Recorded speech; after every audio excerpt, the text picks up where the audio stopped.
Georgia pass rusher Mykel Williams to the Bears.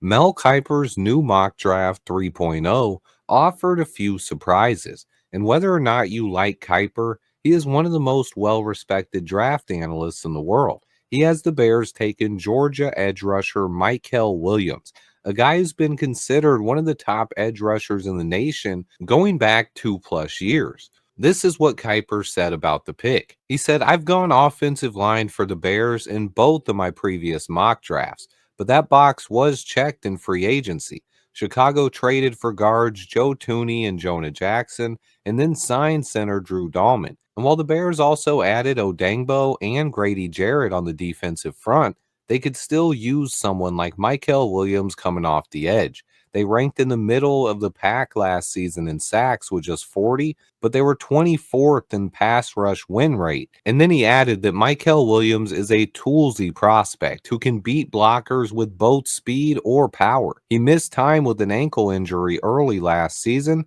and it bothered him throughout the year, but he still picked up 5 sacks on the season. Given a little bit more time to develop, he could be a really solid NFL edge rusher. And I have to agree with what Mel said. I love the pick. I believe that Mykel Williams is definitely an option at pick 10. He's a guy who projects as a day one starter in the NFL. He can set the edge and he offers a ton of upside as a pass rusher as well. Georgia played Texas twice this season, and he absolutely dominated Kelvin Banks Jr. both times. And if you go back to his 2023 tape, it's even better than what he showed off in 2024. He played through a high ankle sprain all year and he showed off his toughness. This is a guy who I don't feel like enough people are talking about right now when it comes to the Bears.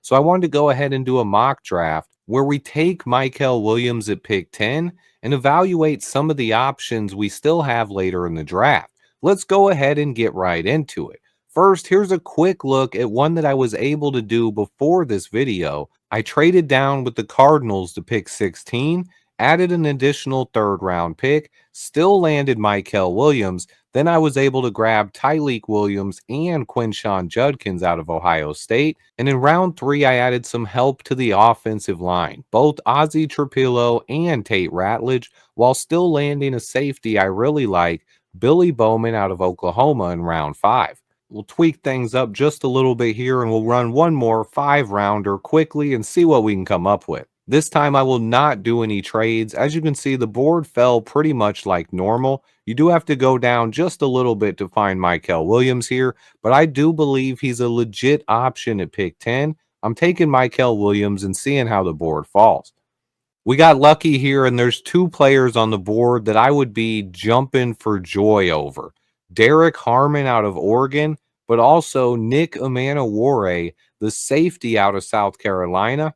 I'm going to go ahead and take our safety of the future since I already went defensive line in round 1. Let's grab Nick Amanawore. The chances of him falling are pretty slim, but there is definitely a chance. One thing people don't realize is there are probably 45 to 50 guys in this draft that most scouts and GMs view as potential first round picks. So no matter what happens in this draft, there are going to be some surprises and there will be some players on the board here in round 2 that normally we did not think would be here. In this situation, Derek Harmon, that one might be a little bit too crazy, but I'm going to go down and I could see Tyler Booker still being on the board. I could see some of these pass rushers being on the board. I could see Quinshon Judkins still being on the board. But the Bears could also take advantage of one of the cornerbacks falling this far as well. If Maxwell Harrison or Trey Amos were there, I don't think it would be crazy. But after taking a pass rusher and a starting safety,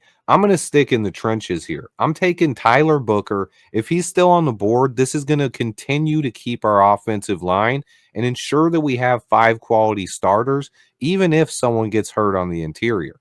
Tyler Booker to the Bears. Now, you can also swap that out with Donovan Jackson. It would pretty much be the same thing. I view Donovan Jackson on the same quality as Tyler Booker. But if Booker wasn't there, you could take Donovan Jackson and do the same thing. And then we're into round 3.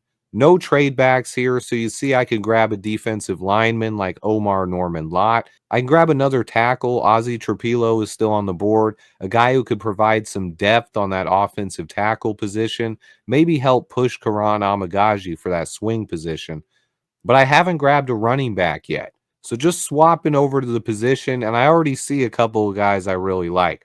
RJ Harvey, Devin Neal, DJ Giddens, Damian Martinez. This is a guy who, although I might like RJ Harvey and Devin Neal better as prospects overall, this comes down to Ben Johnson and how he views DeAndre Swift. If he still views Swift as a back who's capable of being a change of pace guy, but he needs someone else to be more of a hammer and someone who can be more of a short yardage and early down back, then Damian Martinez makes a ton of sense. He's the guy I'm going to go with in this situation. And that brings us to the final pick in pick 5. I left the 7th rounders out, but as you can see, there's still a chance that some edge rushers could fall this late. Tyler Barron and Oladejo out of UCLA. They might go a little bit higher than this in the draft, but there's so much depth at the edge rusher position, a couple of guys are going to fall. I would grab a tight end here, Jackson Hawes out of Georgia Tech. Let's go ahead and wrap this draft up. I just wanted to show you guys a couple of the scenarios. I don't believe Mykel Williams is a guy that's being talked about very much. I do believe he is an option for the Chicago Bears in round 1 of the draft. Okay, and here's a quick rundown of what Mykel Williams would bring to the Chicago Bears. He is young, just 20 years old, and he has the frame that GMs look for in a defensive end. He has long, 34 plus inch arms, 10 plus inch hands, and he's 6'5", 265 pounds, with the frame to get even bigger. He ran a 4.7740, which is awesome time for his size, especially coming off an ankle injury. But this is a pass rusher with Pro Bowl upside. He has an incredible combination of speed and power, and he's awesome as a run stopper. He's still developing as a pass rusher, but he has every tool you look for in a defensive end. His 11.7 career pressure rate leaves a little bit to be desired, but his career run grade is 86.6, making him elite when it comes to setting that edge, and he's a guy who continues to get better as a pass rusher. He had 85 career pressures and 14 career sacks after playing through an ankle injury in most of 2024. When it mattered most, though, he absolutely dominated fellow first-round prospect Kelvin Banks Jr.